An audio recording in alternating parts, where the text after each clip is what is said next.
बिस्मिल्लाहिर्रहमानिर्रहीम। अस्सलाम वालेकुम। कैसे हैं आप सब? उम्मीद करती हूँ सब खैरियत से होंगे। आज बनाएंगे बहुत ही टेस्टी देगी आलू चिकन का शोरबा। वैसे आलू चिकन का सालन हर घर में बनाया जाता है, लेकिन आज मैं आपके साथ ऑथेंटिक कमर्शियल स्टाइल देगी आलू चिकन के शोरबे की रेसिपी शेयर करूंगी, जो कि इंतहाई लजीज बनता है और बनाना इसको बेहद आसान है। बस कुछ टिप्स और ट्रिक्स हैं जिनको आपने ज़रूर फॉलो करना है। तो बस वीडियो को आपने स्किप नहीं करना, वीडियो को आपने एंड तक देखना है ताकि रेसिपी का कोई भी पार्ट आपसे मिस ना हो। और अगर आपको रेसिपी पसंद आए तो चैनल को भी ज़रूर सब्सक्राइब करें। तो चलें शुरू करते हैं इसको बनाना। पतीली में सबसे पहले डालेंगे 3/4 कप ऑयल और ऑयल को थोड़ा सा गर्म कर लेंगे। और अब इसमें डालेंगे प्याज। 3 मैंने मीडियम साइज़ की प्याज को बिल्कुल बारीक स्लाइस कर लिया था। और अब प्याज को फ्राई करेंगे। और प्याज को इतना फ्राई करेंगे कि ये लाइट गोल्डन ब्राउन सी हो जाए। प्याज को अक्सर फ्राई करने में जल्दी करते हैं, तो प्याज को फ्राई करते वक्त कुछ खास बातों का ख्याल करेंगे कि प्याज को मीडियम टू लो फ्लेम पे फ्राई करना है और मुसलसल इसमें चम्मच चलाएंगे ताकि प्याज जो है वो सारी साइडों से इक्वल कलर में फ्राई हो। और प्याज को जितनी अच्छी तरह से फ्राई करेंगे उतनी ही ग्रेवी में ये अच्छी तरह से मसाले के साथ घुल जाएगी। तो प्याज को मैं मीडियम टू लो फ्लेम पे फ्राई कर रही हूँ। हल्का हल्का देखें इस पे कलर आने लगा है, तो मुसलसल इसमें चम्मच चलाते रहेंगे और इसको तब तक फ्राई करेंगे कि प्याज का जो कलर है वो लाइट गोल्डन ब्राउन सा हो जाए। और प्याज का जब इस तरह से कलर आ जाएगा लाइट गोल्डन ब्राउन सा, तो प्याज बहुत अच्छी तरह से मसाले में मिक्स भी हो जाएगी और इससे ग्रेवी का कलर भी बहुत अच्छा आएगा। और देखिए प्याज कितनी अच्छी तरह से फ्राई हो गई है और लाइट गोल्डन ब्राउन इसका कलर भी हो गया है। और सारी साइडों से प्याज इक्वल फ्राई हुई है। तो मुसलसल इसमें चम्मच चलाना है और अब इस पॉइंट में फ़ौरन से इसमें डालेंगे पानी, ताकि प्याज का जो कुकिंग प्रोसेस है वो यहीं पे रुक जाए और प्याज का जो कलर है वो ज़्यादा डार्क ना हो। 1/4 कप पानी डालकर अच्छी तरह से मिक्स करते हुए प्याज को मैंने पका लिया है। इससे प्याज थोड़ी सी सॉफ्ट भी हो गई है और देखिए इसका कलर भी चेंज नहीं हुआ। बहुत ही ज़बरदस्त प्याज फ्राई हो गई है और अब इसमें डालेंगे चिकन। 1 किलो मैंने चिकन ली है और चिकन को धोने के बाद मैंने छलनी में रखा था ताकि इसका एक्स्ट्रा पानी खुश्क हो जाए।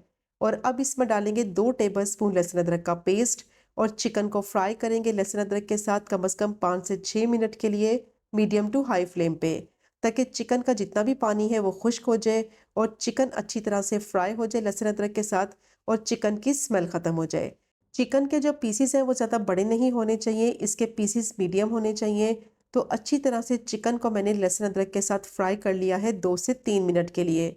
और जैसे ही चिकन को थोड़ी देर के लिए फ्राई करेंगे इसका कलर पिंक से वाइट हो जाएगा। तो इस पॉइंट पर इसमें नमक डालेंगे। नमक आपने इस पॉइंट पर ज़रूर डालना है, इससे टेस्ट बहुत अच्छा आएगा और नमक अच्छी तरह से चिकन के अंदर जज्ब हो जाएगा। 1.5 टीस्पून मैंने इसमें नमक डाला है। बाकी का नमक बाद में भी टेस्ट करके ऐड कर सकते हैं। अब दोबारा से इसको फ्राई करेंगे 5 से 6 मिनट के लिए और इसको इतना फ्राई करना है कि प्याज जो है वो अच्छी तरह से सॉफ्ट होकर घुल जाए, चिकन जो है वो अच्छी तरह से ब्राउन हो जाए और इसकी स्मेल ख़त्म हो जाए और चिकन का जितना भी पानी निकलेगा वो अच्छी तरह से खुश कर लेंगे। तो चिकन को मैंने 5 से 6 मिनट के लिए फ्राई कर लिया है। प्याज देखें सॉफ्ट होकर अच्छी तरह से मैश हो गई है। चिकन कितनी अच्छी तरह से फ्राई हो गई है और चिकन का कलर भी चेंज हो गया है। जितनी अच्छी तरह से चिकन को फ्राई करेंगे उतना ही टेस्ट और फ्लेवर आएगा। तो देखिए प्याज कितनी अच्छी तरह से सॉफ्ट होकर मैश हो गई है। और अब इसमें डालेंगे कुछ साबुत गरम मसाले, जिसमें 1 टीस्पून जीरा, 10 से 12 साबुत काली मिर्च, एक छोटा टुकड़ा जावित्री का, 2 टुकड़े दालचीनी के और 5 से 6 हरी इलायची।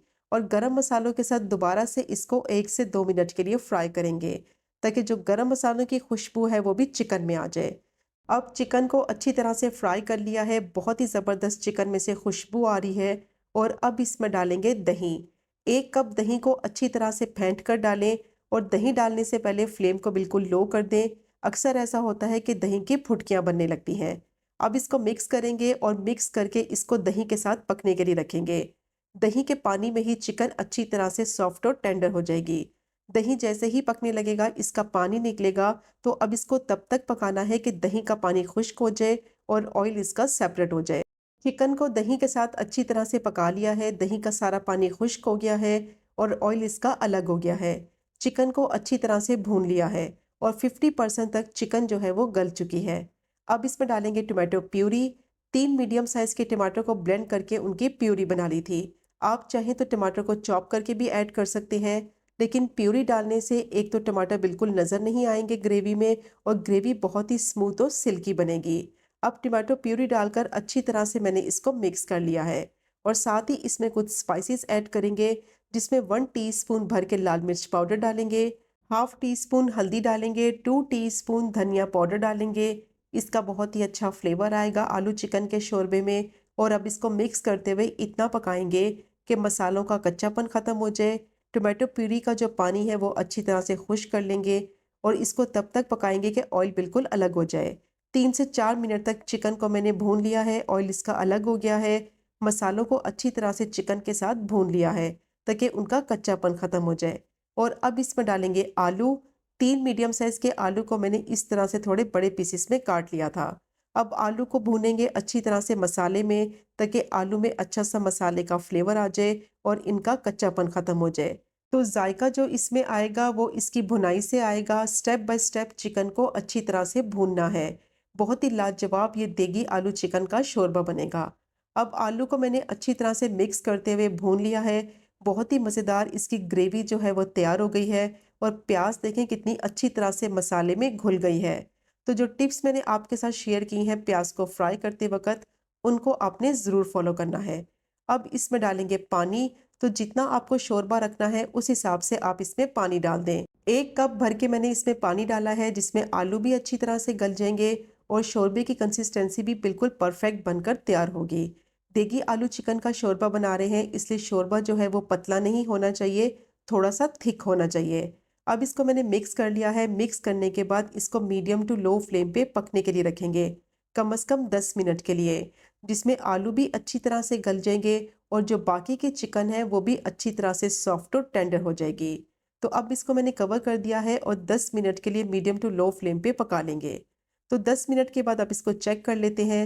बहुत ही ज़बरदस्त खुशबू आ रही है, आलू अच्छी तरह से गल चुके हैं और शोरबे की कंसिस्टेंसी देखें कितनी परफेक्ट बनी है।